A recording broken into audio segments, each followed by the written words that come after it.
Welcome back to Adobe Illustrator CC. In this tutorial we're going to continue the web mobile project. This is part 5 in the series.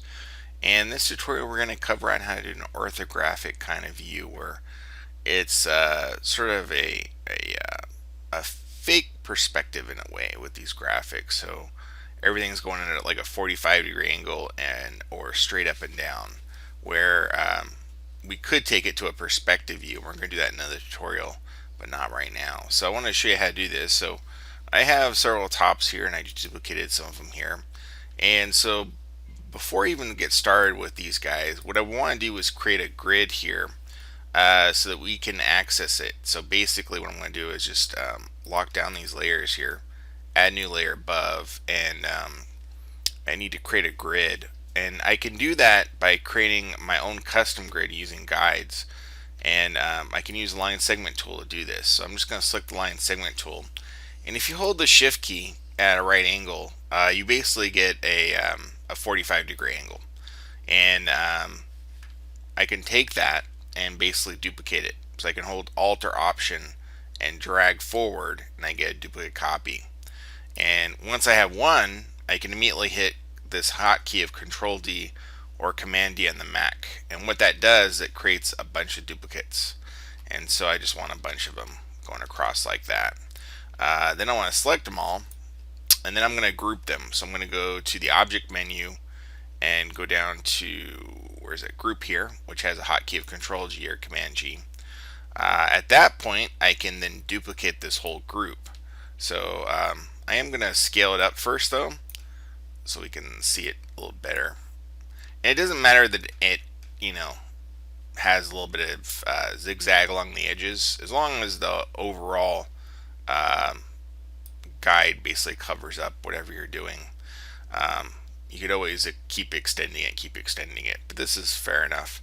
So now what I want to do is duplicate this. So I'm just going to hold Alt or Option and drag it so I get a duplicate copy. And then I'm going to rotate it. So I'm just going to come out to the edges here, and I'm going to hold Shift as I do it and rotate till I get the other degree of the opposite direction, basically.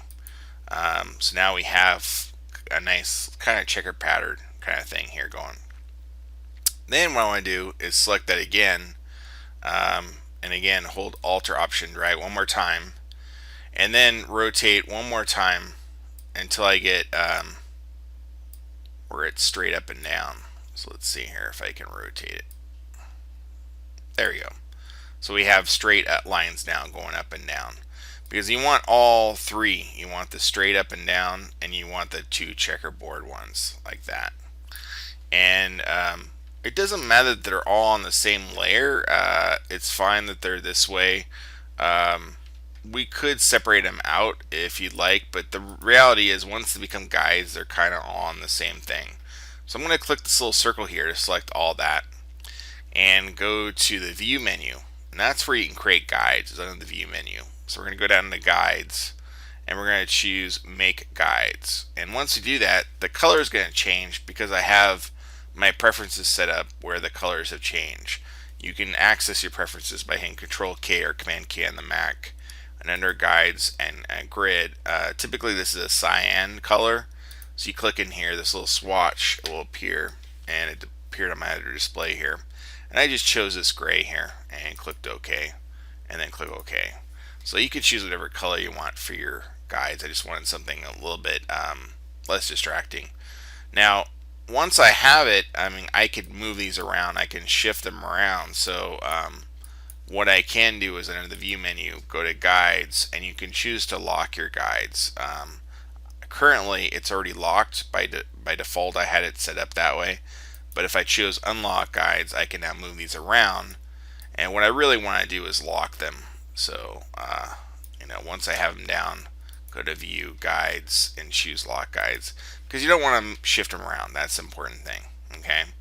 The next thing we want to do is go under the View menu, and under the snapping options, you want to choose Snap to, let's scroll down here, Snap to Point turn on.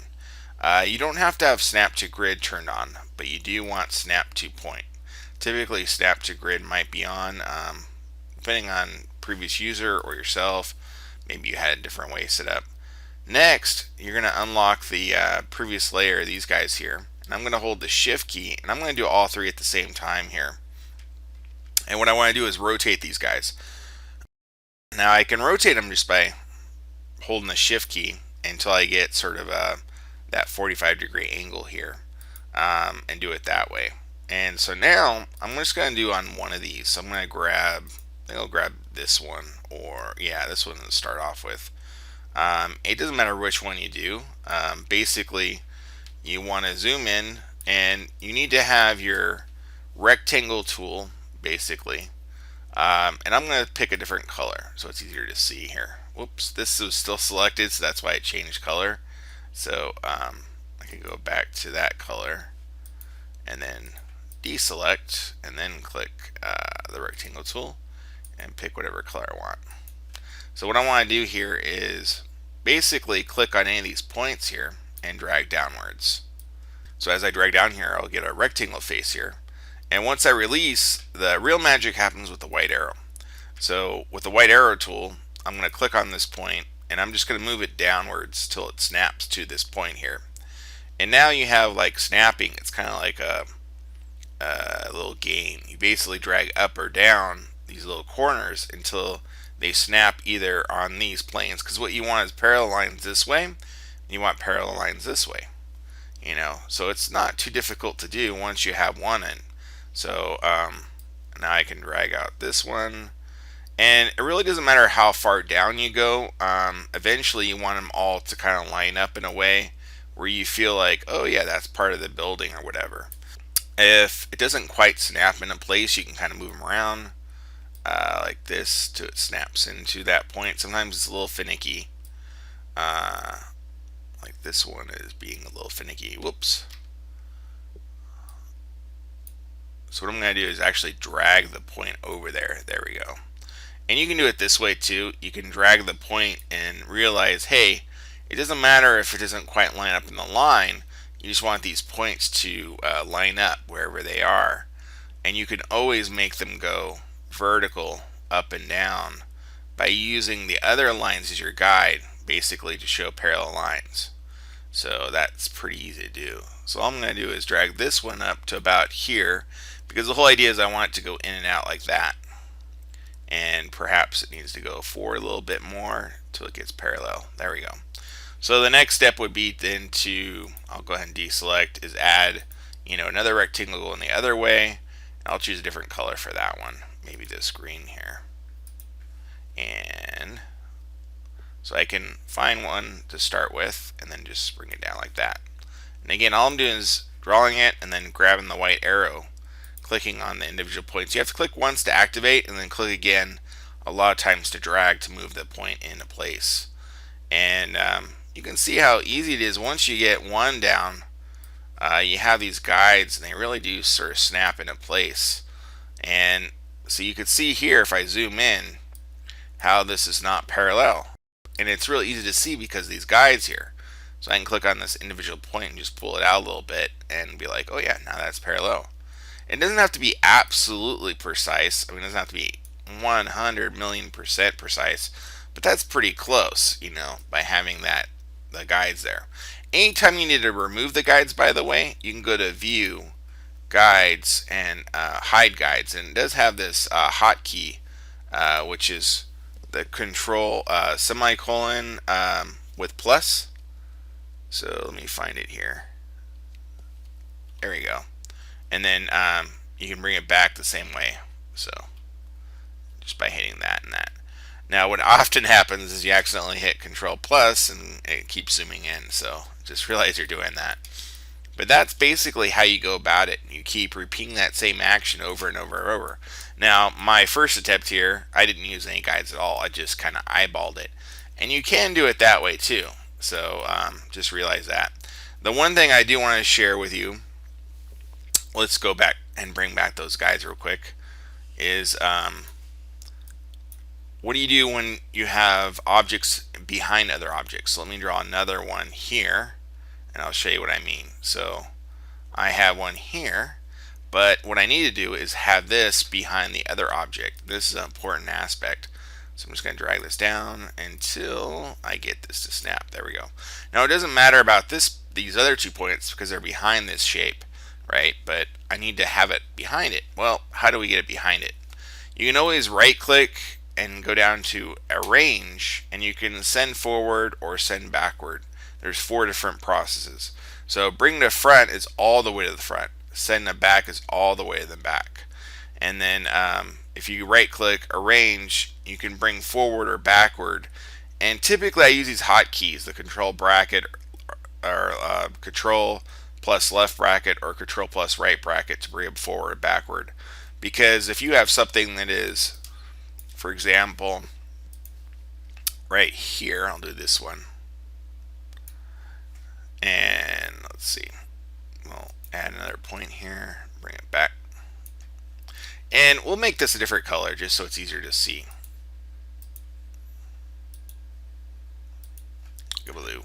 So say I want this to be behind these 2. Well, if I right click arrange, I could send it back and that could work, but let's do it the other way by using the bracket key. So I'm doing control left bracket. You can see how now it's behind that one shape, and then if I keep going, it's behind another shape. So sometimes you want it to be in front of one shape, but not in front of the other. And so these hotkeys are kind of cool to drag them in and out that way. Okay. But basically, that's how you do it. You just keep stacking them up and lining them up using your guides here. Once you're done with your guides, again, you can turn off the guides, go to view, guides, and then hide guides. And yeah, pretty much you could keep doing them all at the same sort of angle, that same crazy orthographic view, and do a bunch of these. Now, round shapes, you would have to round off the shape a little bit. So I'll show you how you could go about that real quick. We could draw a rectangle here, and we want them to snap into place, but what we would essentially want is a center point right here.